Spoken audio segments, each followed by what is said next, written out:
So, welcome to amino acid metabolism, and this was repeatedly being covered to you, and especially today we'll go through the phenylalanine and tyrosine metabolism and the clinical basis of all the disorders. And you know pretty well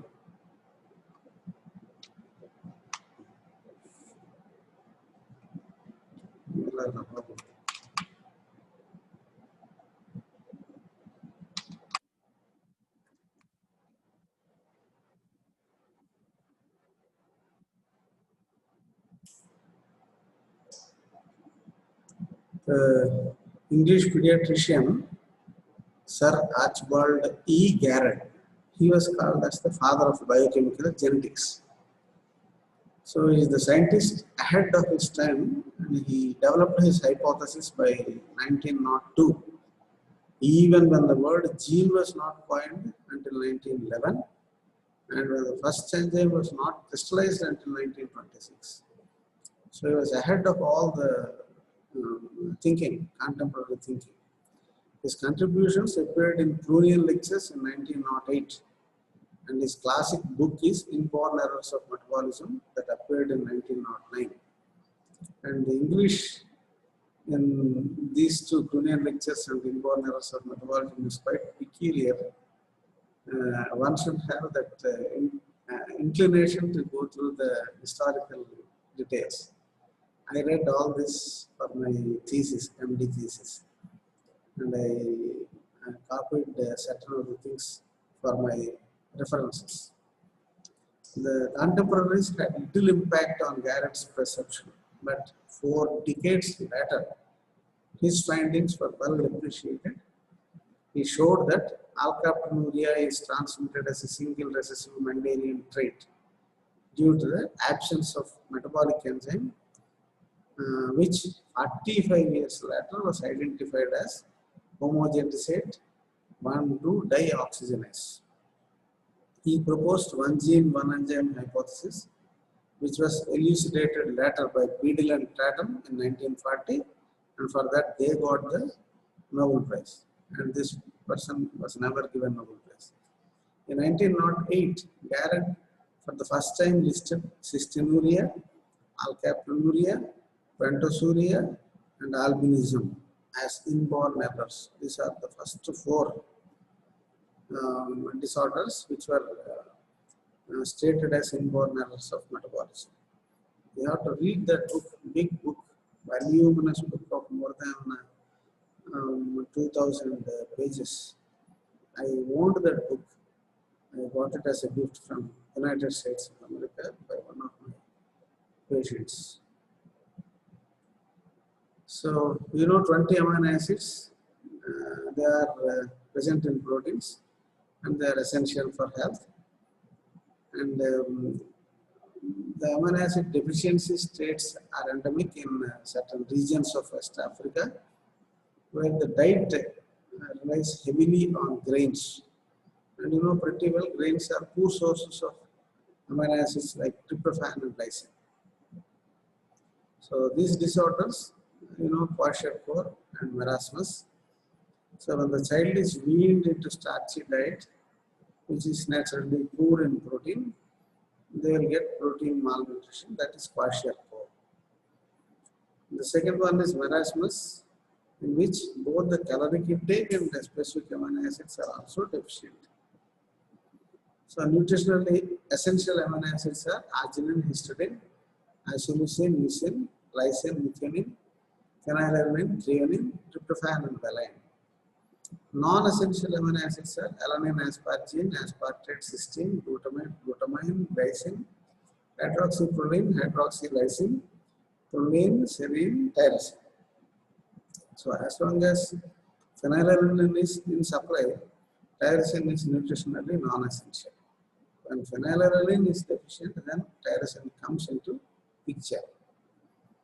So out of the 12 nutritionally non-essential amino acids, 9 are formed from amphibolic intermediates, and 3, that is cysteine, tyrosine, and hydroxylysine, are from nutritionally essential amino acids.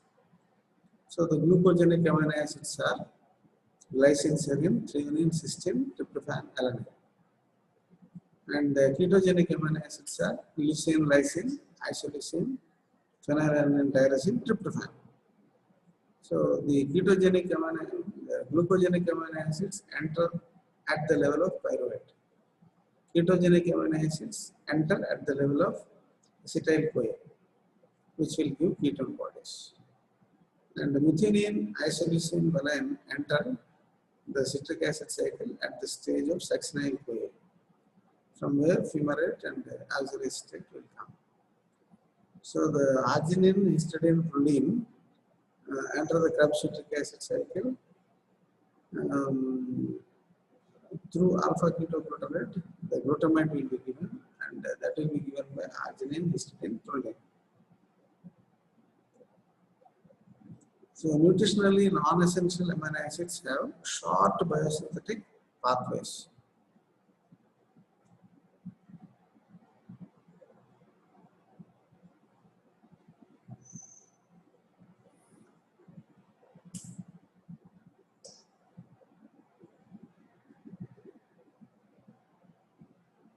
So conversion of phenylalanine to tyrosine. So phenylalanine will be acted upon by phenylalanine hydroxylase. To effectively acting the phenylalanine hydroxylase, we need tetrahydrobiopterin. So the tetrahydrobiopterin will be converted to dihydrobiopterin, and which will be again helped by NADPH plus H plus, and that will be reduced down to NADP, and the tetrahydrobiopterin is again synthesized. So this is most essential. Why I am telling all this is an entity of albinism is diagnosed by the scientists where the tetrahydrobiopterin deficiency manifests. So phenylalanine, remember, will be acted upon by phenylalanine hydroxylase to give tyrosine. So phenylketonuria is one. So that is known as hyperphenylalanemia or phenylpyruvic oligophrenia. So you should be able to remember all these names, because in most of the cases, the senior most examiner coming for university examinations, so by the way of his seniority, he will be knowing all the names. So he may have the fascination to pronounce phenylketonuria as hyperphenylalanemia or phenylpyruvic oligophrenia. So you should not be confused by hearing these any one of these names. So PKU is the shortcut name for phenylketonuria. It's an autosomal recessive disorder. Out of 10 lakhs of births, we will be getting 80 cases of phenylketonuria. That is PKU. So both parents contribute for the genetic disorder, and it will not occur on sex chromosome. So XY is not the reason for this. It's an autosomal recessive disorder. It is the commonest inborn error. Even though in foreign countries they say that 80 out of 10 lakhs births, in India it is more common because we have the cosanguineous marriages very common in India, especially in rural and tribal areas. We don't rarely go out of the region. So the girls will be marrying their own close relatives, cosanguineous marriage inside their own families in tribal areas especially, and in rural areas mostly. So it's the commonest inborn error. It results in early neurological damage. So having devastating effects with severe mental retardation. And the IQ is just about 20. 1% of patients from mental institutions, they have phenylketonuria. So if you happen to stay in Hyderabad, where you have the close association of mental institution for children, so there you can just go and collect the early morning urine sample and analyze that for any of this, you can find phenylketonuria in 1%. If you have a chance to examine 100 patients, 1% of the patients from mental institutions will have phenylketonuria. So weight of the brain is below normal, and myelinization of the nerves is very defective, and the reflexes are hyperactive. They'll be jumping and running here and there. By seeing that, the parents may be happy, but the doctors know the future of the child. So half of them will die below the age of 20, and 3/4 of them die by that year. So when they crossed the 20th year, when they came to the 25th year, it is the responsibility of the parents to see that they will be married. The children will be married, getting married. And if we do that marriage, by the time they arrive at 30th year, most of them will die. So one should have a good orientation about phenylketonuria. Otherwise, we'll be spoiling the future of the girl that marries him. So they have very fair skin and light blonde hair. So if you see anybody with fair skin and blonde hair, then you should definitely catch a doubt that they will be having phenylketonuria. And if they are small children below the age of 20 and 30, then you are definite to see a case of phenylketonuria. And after 30, you may not be able to see them. So phenylketonuria,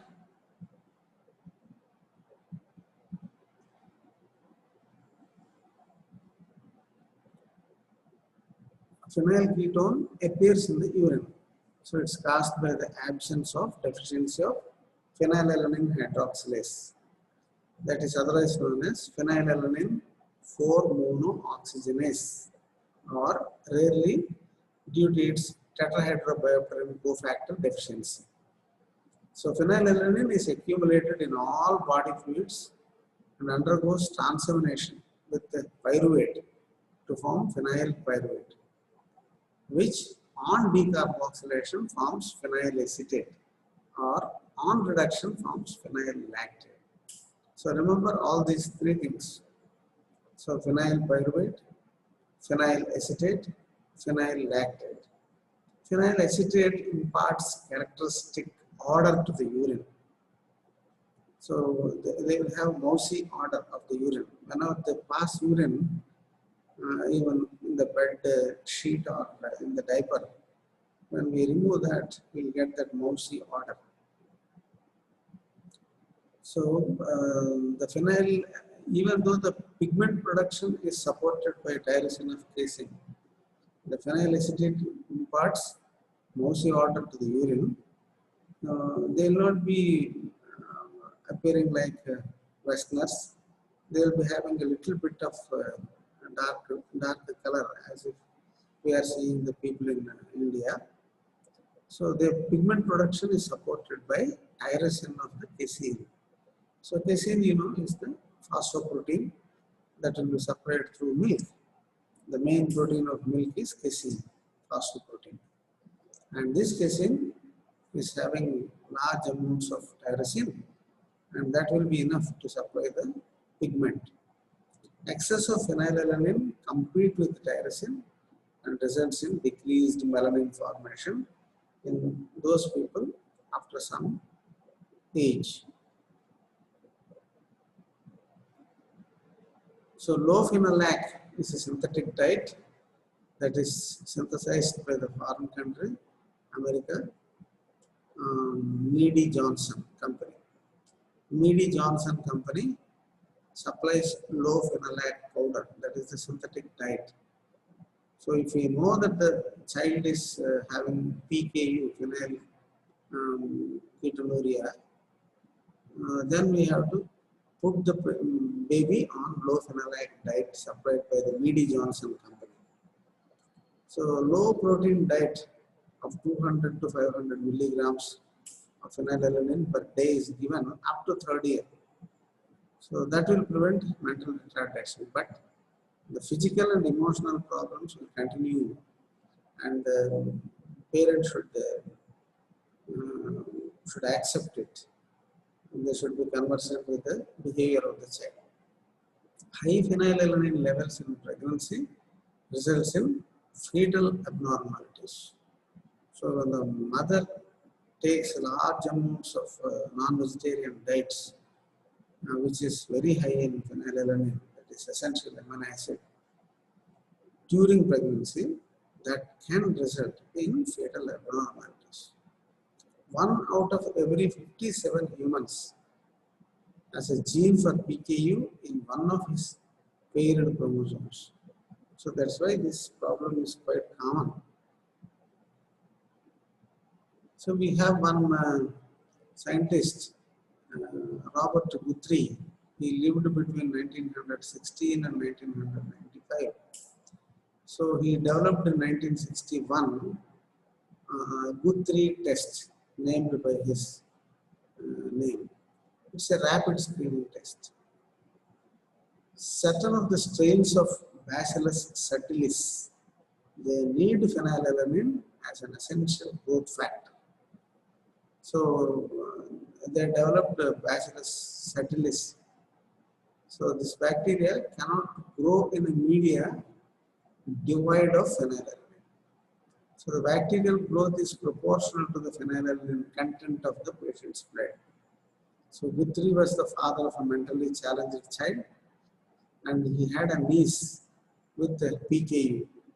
So he developed this rapid diagnostic screening test for PKU. In 1934, Asbjørn Folling, a Norwegian biochemist, introduced the use of ferric chloride test.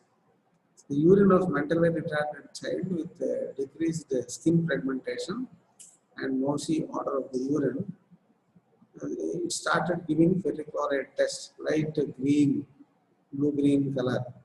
So when the urine is added with ferric chloride, 1% ferric chloride, then the urine starts giving light blue-green color. So this is developed by Asbjørn Folling, a Norwegian biochemist, in 1934. So these are the two tests that we are having for phenylalanine PKU. So conversion of tyrosine to para-hydroxyphenyl pyruvate.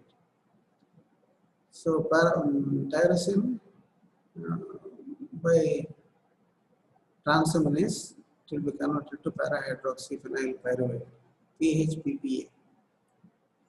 Alpha oxoglutarate will be taking part in that bidirectionally, and glutamate. Vitamin C and folic acid and B6 pyridoxal phosphate is very essential for this reaction. Para-hydroxyphenyl pyruvate will be acted upon in the presence of copper and vitamin C and B12. And this is one, B12 deficient melanin depigmentation. Para-hydroxyphenyl pyruvate oxidase is the enzyme that will give homogenetic acid. So this is most important. So block of para-hydroxyphenyl pyruvate oxidase is seen in neonatal tyrosinemia. They will be having enlarged liver and spleen. So that is the catching diagnosis. When we look at the abdomen of the baby's abdomen will be distended.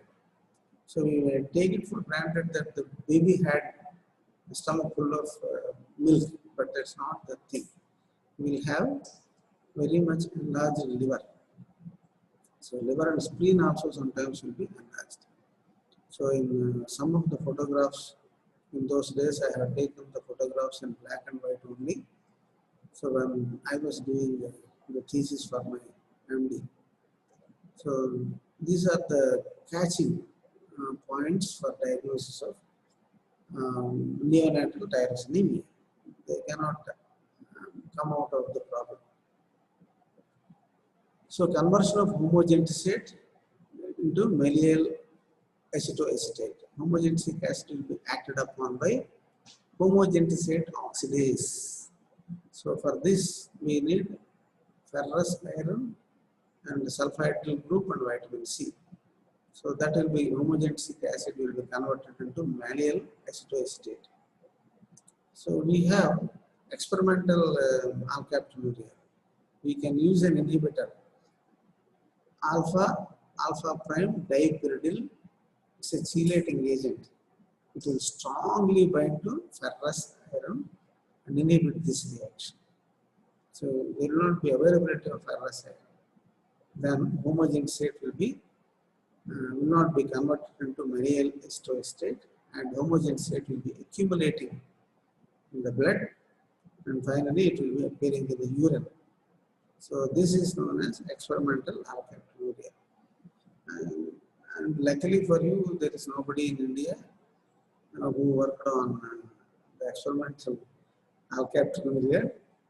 So nobody will ask you, but it is present in any of the books. So if they have an idea about this, they may be interested in asking about my work, because they know that I am your professor. So they will ask you, do you know the work that is done by your professor? So you should not say no. Then they will look at me and laugh. So please try to know about a little bit about experimental alkaptonuria, where the inhibitor alpha prime dipyridine, it's a chelating agent which will strongly bind to the ferrous iron and inhibit. Since it is non-available, the homogeneous acid cannot be converted to malleol acetoacetate. So this is the test. This is the picture. The test is, we have to collect the urine from a patient with alkaptonuria, the freshly voided urine, in a test tube. That's enough. So since they cannot pass the urine into test tube, especially if they happen to be the girls, the men also will have the problem. They cannot just pass their urine through penile urethra into the test tube. So sometimes we give urine collection, sample collecting bottle. Preferably sterile bottle is always better. And they will pass some urine, about 10-15 ml is enough. So that urine we will put it into test tube.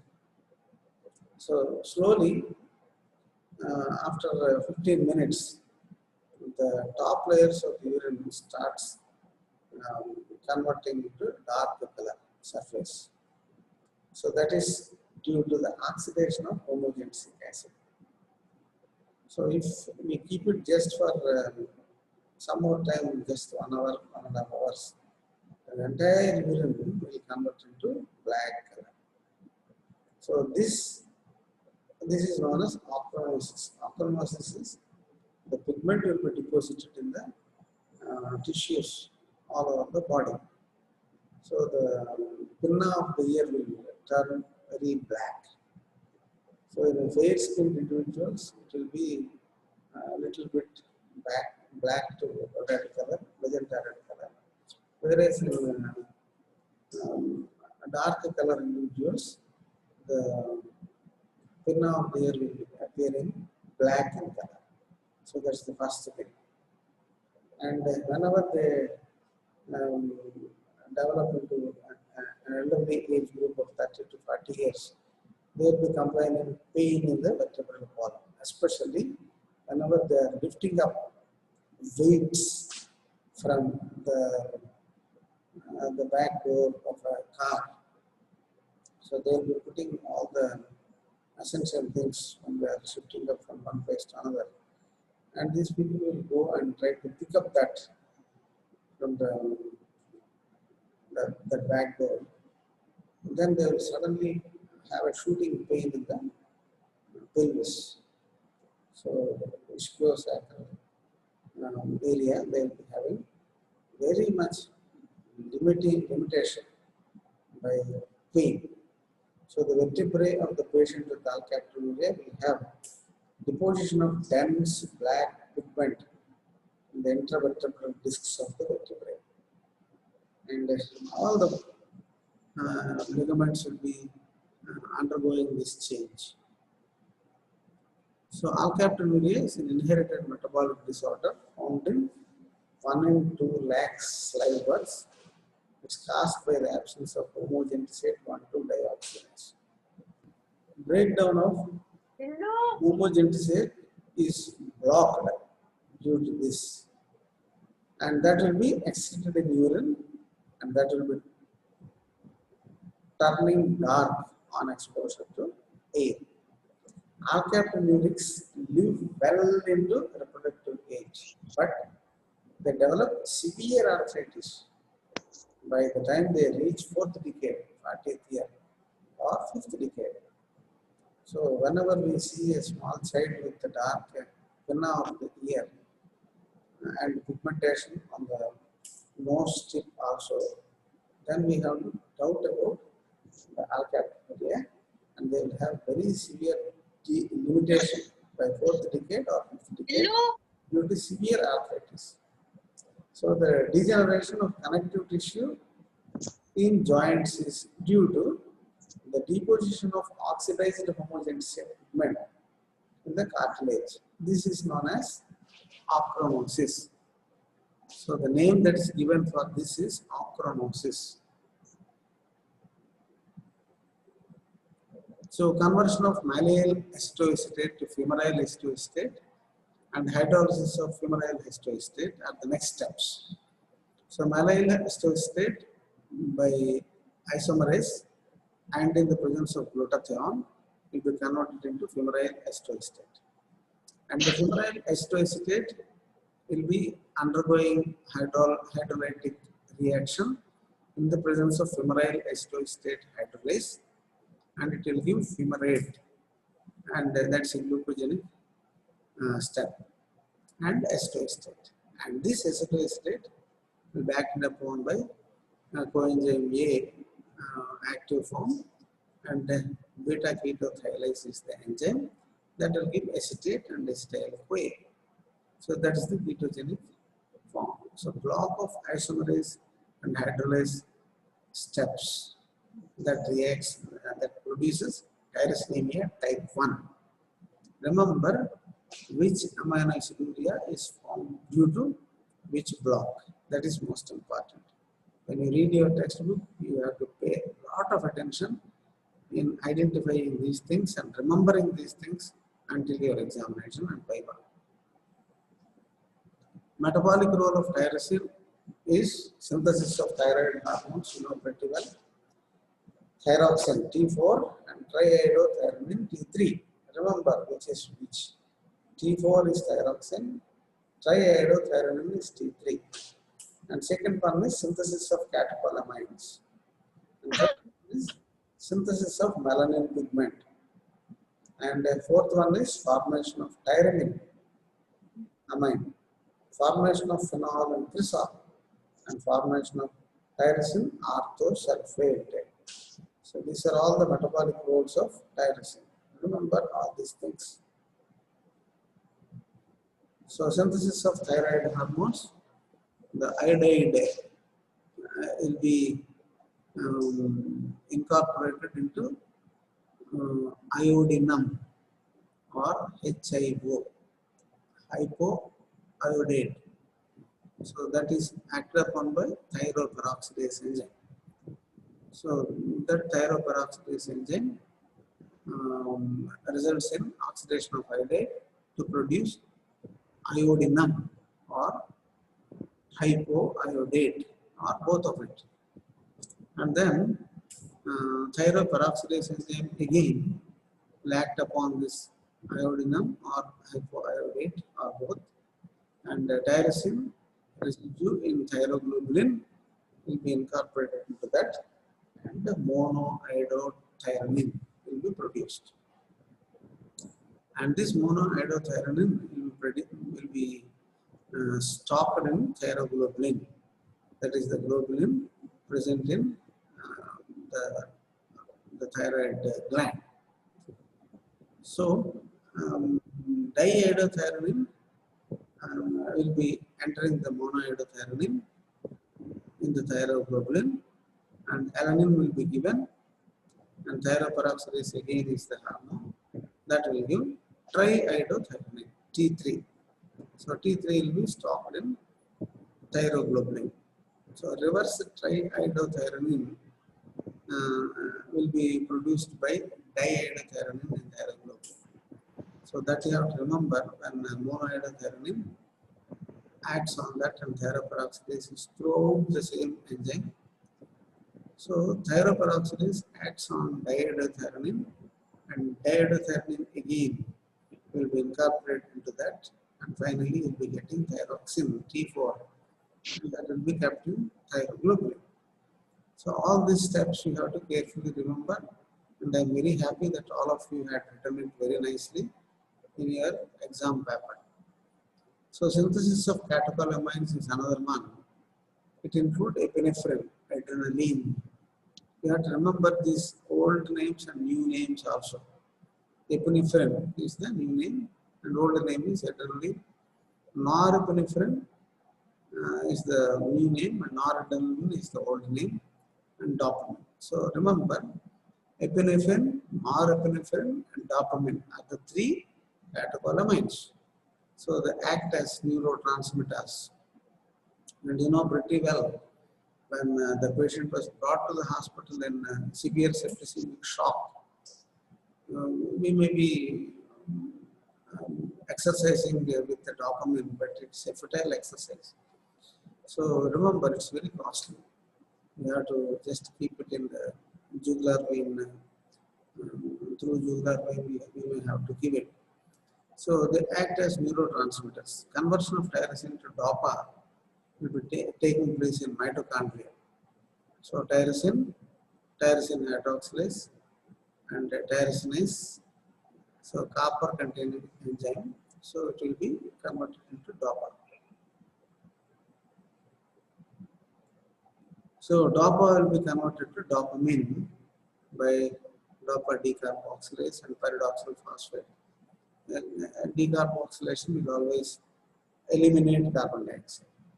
So DOPA will be converted into dopamine, and from dopamine we will be having norepinephrine. Dopamine beta oxidase, a copper containing enzyme, will be converting the dopamine into norepinephrine. Norepinephrine come out of the cytosol and gets methylated to form epinephrine, and it will move back to chromaffin granules. So the chromaffin granules will store this. So this reaction is catalyzed by phenylethanolamine N-methyl transferase. So it doesn't take place in the nerve cell. Remember, norepinephrine will be methylated by active methionine, and N-methyl transferase is the enzyme, and norepinephrine will be converted into epinephrine. So all these steps you have to carefully follow in the textbook and try to keep it well glued to your central nervous system. Otherwise, you will be missing it, which is in mitochondrial area, which takes place in cytosolic area, and all these things should be very clear. Remember. So you know trichochrome and pheomelanins. Trichochromes are the dark color complex in the hair. Tricho means hair. So trichochrome is the complexion of the dark complexion of the hair. Pheomelanin is sulfur-containing melanin. That will be the complex that is found in the skin. So mixed type of melanins will be present. So the dopaquinone will give lipodopachrome and 5,6-dihydroxyindole, and that will give eumelanin, and eumelanin will give melanochrome. So all these things you should be very carefully remember. Hypopigmentation. Reduced synthesis of melanin results in vitiligo. So vitiligo is the fair complexion, just like an Anglo-Indian. The fellow will be appearing like an Anglo-Indian right from the birth, or later below the age of 10th year or after the year of 10th year. So vitiligo and leukoderma are the two names that will be referred to as hypopigmentation. Albinism is another name. Defect in tyrosine metabolism results in the deficiency in production of melanin. It's also called as tyrosine negative oculocutaneous albinism. These people will have a lot of problem in fixing the gaze towards the people. They will be just walking, and whenever they wanted to see somebody standing in the hot sun, they should strain their eyes to fix their gaze upon that individual standing in the hot sun. So it's called as tyrosine negative oculocutaneous albinism. So albinism is an autosomal recessive trait due to defective melanin production. Tyrosinase, otherwise known as tyrosine 3 monooxygenase, is a copper-containing enzyme that's needed for melanin production. It's a polymeric pigment synthesis in melanosome granules. So melanosome granules polymerize this color, and finally these granules are rich in tyrosinase enzyme. And the patient with oculocutaneous albinism shows blonde hair and white eyebrows and eyelashes. Eyebrows and eyelashes, both of them will be having white color, white eyebrows and white eyelashes, and they will have blonde hair. So formation of phenol and paracresol, it's not needed much for you. So tyrosine orthosulfate, this one word is essential for exceptionally very good students in Viva. They may be asking this. So this is formed by sulfation of tyrosine by active sulfate. Active sulfate inoperable PAPs. So this is present in fibrinogen molecules. During conversion of fibrinogen to fibrin, two peptides are liberated. One of the peptides contain tyrosine orthosulfate. This is the thing they will ask.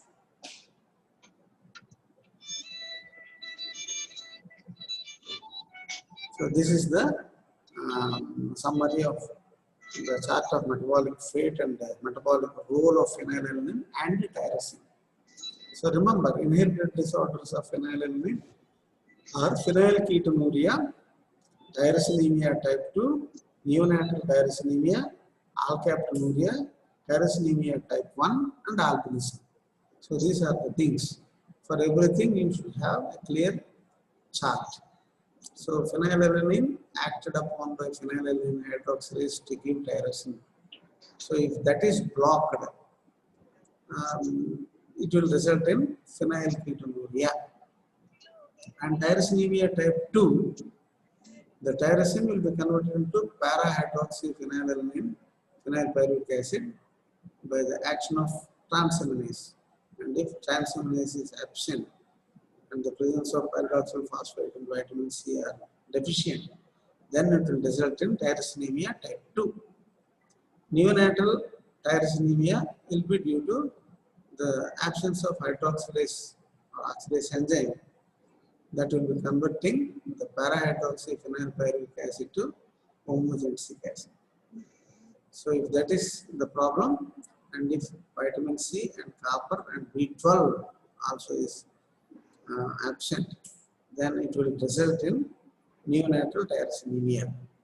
So if we give large amounts of B12, some of the children will come out of the problem. And the most important one is alkaptonuria. Alkaptonuria is due to absence of homogenesic acid oxidase. So homogenesic acid is otherwise known as homogenticide. So homogenesic acid oxidase is otherwise known as homogenticide oxidase.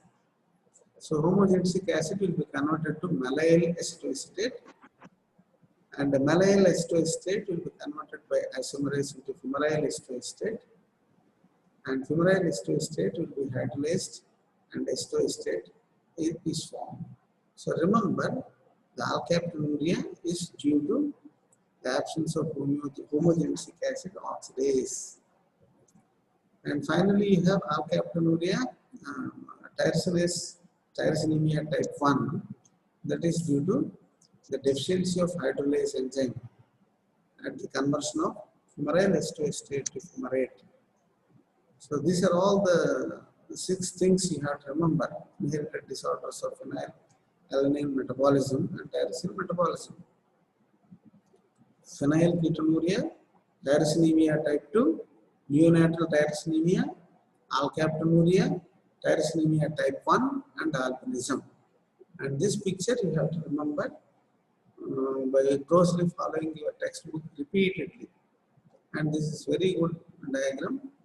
The alkaptonuria is a disease due to the homogenetic oxidase deficiency.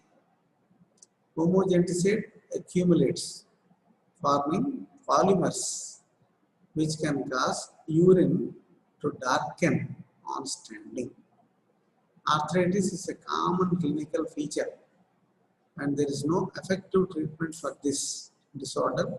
A low protein diet for lifetime is the prudent practice. Even though it's a difficult one, low protein diet throughout the life, but it is prudent. Unless otherwise you do it, the arthritis will not be within the limits. So remember, most of the, in some of the families, they will be strictly following only strict vegetarianism. And if they already face this arthritis, and which is not at all getting reduced by any treatment, then this is the last resort. The other thing is histidinemia, methylmalonyl-CoA mutase deficiency, cystinuria, homocystinuria. That's most important. So maple syrup urine disease, pretty well, is branched chain. MSUD, maple syrup urine disease. So valine and isoleucine, they are alpha keto valerate and alpha keto beta methyl valerate. So the conversion to isoleucine and valine will be blocked due to butyryl-CoA deficiency and butyryl-CoA deficiency, isobutyryl-CoA deficiency. And these branched chains will be accumulating, branched chain amino acids will be accumulating. That's known as maple syrup urine disease. They will be having a short thorax. They will be having short humerus, and all the bones, long bones, will be shortened.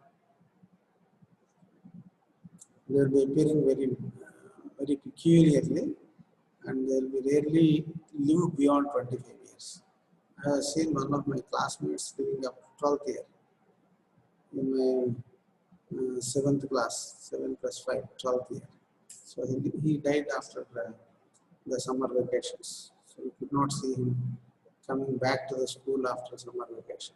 So we felt very bitter. We went to their village, walking 8 kilometers. So all the parents fell upon us and they wept bitterly.